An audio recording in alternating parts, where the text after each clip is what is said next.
Good evening, and thank you, Sarah, for those kind words about India and particularly Telangana. Thank you very much. My Principal Secretary, Jayesh Ranjan, to all the distinguished gathering here, and to all the members of Australian Consul General's office in Chennai.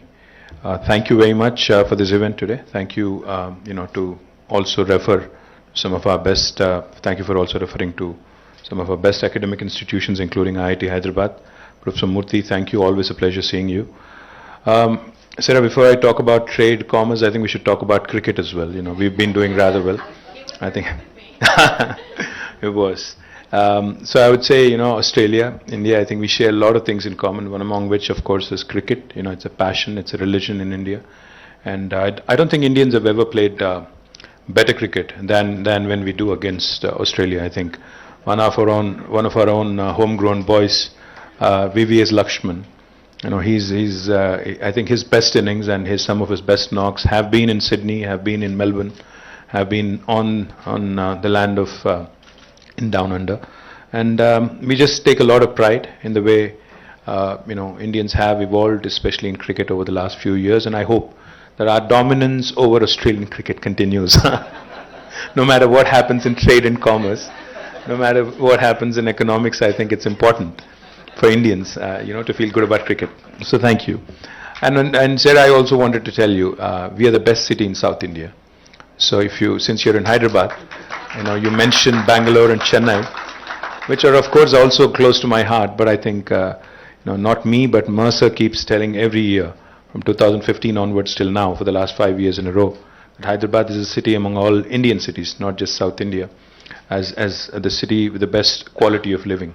So therefore, you should seriously consider setting up a consul general right here in our city, because you have the United States, whose consul's office, in fact, issues the largest number of visas in the entire world, not India. In fact, student visas from Hyderabad are the highest in the world for the United States. I'm pretty sure that UK is not very far behind, and we have a shared history with UK, as we both know. So I would suggest very strongly, and I see Michelle here as well, looking after trade, and we had met recently as well. I suggest very strongly that, along with Bangalore, of course, Bangalore is a good city, you also consider and propose to your government to set up a Consul General's office in Hyderabad. I think that would really help. But I'm delighted with what you've just mentioned. I've been a very strong proponent, very strong advocate of one thing. Whenever I meet any investor, any prospective investor, I keep telling them, I keep reminding them that when they talk of India and investments in India, I remind them that there is no one India. This notion of one India is actually a fallacy, because India is a heterogeneous, complex, a very diverse nation. Of course, we are all Indians first, without a question. And then in respect to our sub-identity as a way you choose to work or to enter India. For instance, if an Australian firm were to enter India through Hyderabad, their experience would be drastically different compared to entering through another state. I would not want to name names, but most certainly I'll tell you that this would be a very different experience.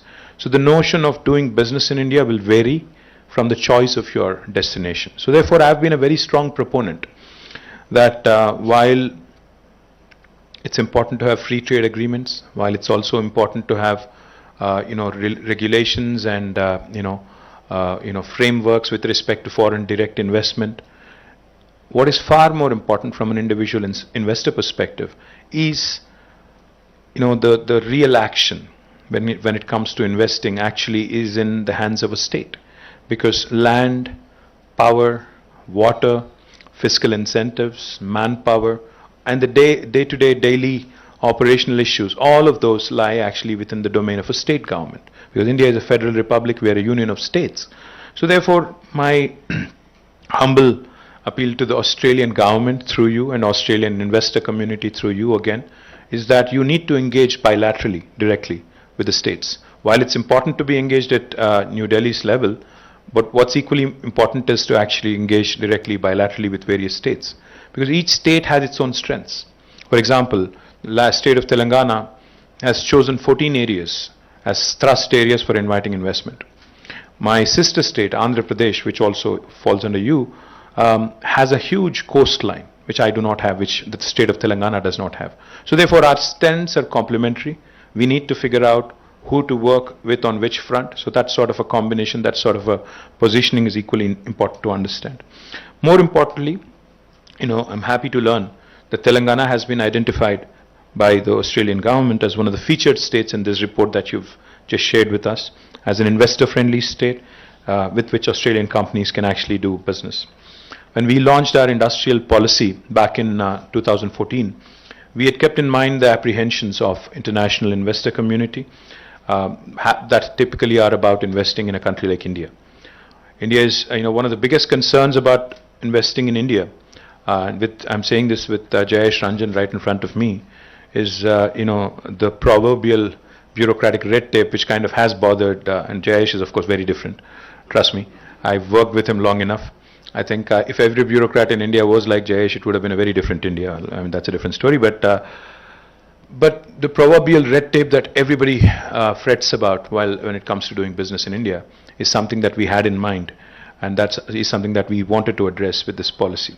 So the industrial policy that we brought in 2014 confers upon the investor a right to self-certify, which no state in India will actually offer you.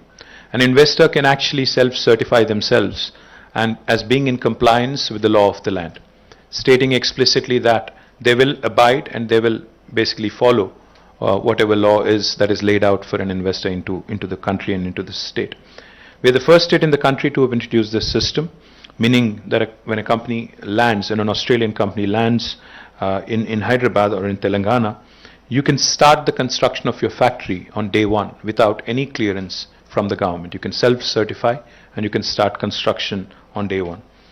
Even in the most well-governed states in India, typically this process of clearances, this process of approvals takes anywhere between 1 to 3 months.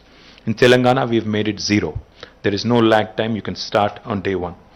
Not only does it save on time and cost, it also guarantees a hassle-free experience of working autonomously and anonymously in this state. Only for regulatory purposes, of course, we ask that the investor file an application online outlining the details of their project. The online system takes care of all the departments that are involved in issuing permissions, so that the investor is not required to physically visit or meet anyone. Before the commencement of commercial operations, our TS-IPAS law guarantees that all permissions will be given in a maximum of 15 days. If due to any eventuality we are unable to meet the 15-day window, the law also has a provision of deemed approval. So it's an approval by default. So no individual can actually hold on to any clearance without any possible solid explanation. What this does is essentially it takes out the individual from the decision-making process. It institutionalizes that process, I think, which is extremely important. It takes out a person from that process and creates a process which kind of supersedes a person or an individual. So for instance, even if my principal secretary or a commissioner of industries, or even me for that matter, a minister, is shifted to another post, or even if there is a change of guard, what remains is the process. What remains is the institution. I think individuals are temporary, institutions are permanent. That's what we've made a conscious decision around. And let me also add, there's another feature in the law that upholds the government accountable for its promises. In case any official is found to have delayed the approval beyond the time stipulated, which is a 15-day window, he or she is finalized a sum of rupees 1,000 per day for the number of days for the delay. I'm happy to share with you also that the progressive TS-IPAS policy has been implemented successfully in more than 19,000 cases over the last 8 years, bringing almost $35 billion worth of investments, and has created a potential of 1.6 million jobs directly. More than anything else, the most satisfying indicator of all has been the fact that 24% of our investments have been repeat investments. Now this is important because only when, governments are very good at laying the ground rules and inviting new investments, but we tend to forget, once an investor is landed into a state, we tend to forget that they can be our biggest brand ambassadors provided we handle them well. This is something that we have not forgotten, and therefore today we have more than 24% of our investments in the last 8 years coming in as repeat investments. Let me just give you an example of one specific personality, one specific investor, a gentleman called Sandeep Somani, who heads HSIL, Hindustan Sanitary Inware Limited, had one factory before the formation of Telangana. Today he has 8 factories. So he has added 7 more factories in the last 8 years. So which goes to show you the kind of confidence investors have in the state of Telangana.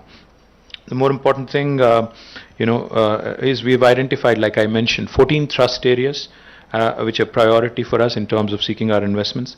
We have chosen these areas very carefully. Some of these areas are where we already have a strong manufacturing legacy, like the life sciences sector. You talked about biological E and the role they've been playing with quad vaccine. I'm proud to share with you, Sarah, it's not Bangalore or Chennai or Pune, but it is Hyderabad, which is the vaccine capital of the world.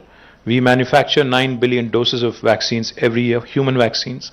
That makes us 33%, that accounts to 33% of human vaccine production. And life sciences is one of our very, very important sectors. In fact, I keep saying this and I can't say it enough. Hyderabad is that beautiful melting pot where the north of India meets the south of India. Hyderabad is that melting pot where biology meets technology. Hyderabad is that melting pot where life sciences marries data sciences. So this is brilliant because I think the possibilities of these intersection are something truly where you're only limited by your imagination. So therefore, I think this is the right time basically to look at life sciences and emerging healthcare technologies and innovation that's happening in these areas. There are other areas, of course, like food processing, textiles, which can be large employment generators, especially in rural areas. And in fact, we think on scale. When we launched the textile park in Warangal, Kakatiya Mega Textile Park, it was and it still is India's largest textile park in about 1,300 acres. It's important to think on scale because unless you do that, you cannot compete with large manufacturing nations like China or the United States. The economies of scale that our manufacturers are wanting can only be augmented with good free trade agreements, of course. The export potential can be harnessed by way of achieving these on scale. India, there's no dearth of talented work resources, human resources. But most certainly what we could use is industrial parks on scale. We are on the verge of launching the world's largest pharma cluster called as Hyderabad Pharma City in about 19,000 acres. You also mentioned medical devices. Now we are also home to the country's largest, India's largest medical devices park in about 300 acres where we have 50 plus enterprises working out of. And we are also looking at newer areas, newer opportunities such as electronics, electric vehicles. And for each of these priority sectors, we have dedicated industrial parks, which of course are complemented by the best of human resources available, which come from wonderful institutions such as IIT, the IIIT, ISB, NALSAR, and the other engineering and medical colleges and professional colleges which are set up in and around the state. And I would also like to point out very quickly, we have a very professional unit in our Industries and Commerce Department called as the Invest Telangana, in which we have taken young professionals having domain experiences from the open market to work for the government. They will handhold any prospective Australian investor who's wanting to invest in India so that they can innovate, incubate and incorporate readily all in our state in Telangana and can use this. The geographical centricity of Hyderabad and Telangana make it an ideal place for you to base out of and create a hub and spoke model where Hyderabad can be the hub and you can reach the entire country, entire 27 other states for your business requirements. And I'm confident that Australian companies will find their journey in Telangana very rewarding and flourishing. Other than investments, let me also quickly add, Telangana has a great potential to support and exchange startups and academia. You mentioned education, you talked about innovation also. Over the last 8 years, we've been successful in creating very meticulous and comprehensive innovation ecosystem with various institutions like T-Hub. In fact, on the 28th of June, Sarah, we are launching the world's largest technology incubator called as T-Hub, the phase 2 of it, in about 370,000 of square feet of physical space. We invite you and Australian ambassador as well, of course, to come and join us for this momentous occasion. We also have VHub, which we've alluded to and which is headed by Deepthi here. VHub has been a great partner to the Australian government. We had your High Commissioner here who is also kind enough, Barry was here. He had supported us in our various initiatives. T-Works again, India's largest prototyping facility, will be unveiled soon. Telangana Academy for Skills and Knowledge Task is an important institution for us to harness the wonderful talent that we have in Telangana. TSIC, the Telangana State Innovation Cell, with a Chief Innovation Officer, is again an enterprise that believes in catching our youngsters at a very young age and grooming them as potential entrepreneurs. Now, RICH is the last institution that I'll mention, Research and Innovation Circle of Hyderabad, which basically tries to bring about a synergy between the academia, the wonderful institutions we have. We have wonderful scientific labs we have in Hyderabad, such as the CCMB, IICT, CFTRI, we have NGRI, we have several others, NIN. All of these, working in tandem with industry is what makes the ecosystem very special. Many young entrepreneurs have received incubation and acceleration support through these institutions, and today they're already, they're ready to deploy products and solutions that can work in Australia quite well as well. Innovation has to be a two-way street. We have to have young innovators from India exploring down under in Australia, and vice versa. We want Australian innovators and youngsters to come to India to explore the large Indian market, and we can facilitate that through the gateway of Telangana. At the same time, like I said, we would love to see more and more collaboration between Australian institutions, academic institutions, and Indian Telangana's brilliant educational institutions. We're working on certain plans to set up a world-class life sciences university. In fact, the last 10 days I was in UK, and I was also in Davos at the World Economic Forum. We've had the privilege of interacting with academicians and top-notch research scholars both at Oxford and King's College in London. In fact, King's College has come forward and they have entered into a memorandum of understanding with us on the Life Sciences University.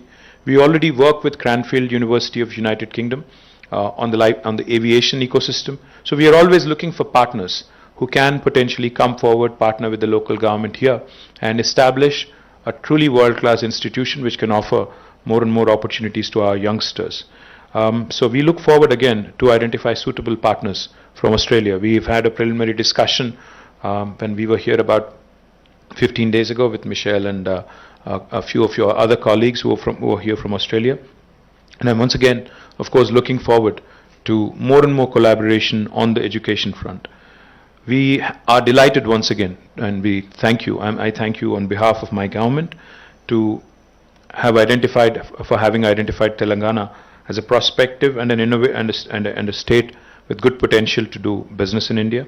I would request, of course, you to consider organizing some more webinars for our entrepreneurs, because I see FITAPSI and others among the gathering here. I would request you to work with our team here, our entrepreneurial ecosystem here, to organize more of these events so that they familiarize themselves with the various opportunities in Australia, and look forward to more road shows as well, so that we can actually have our entrepreneurs talk and interact directly with their Australian counterparts.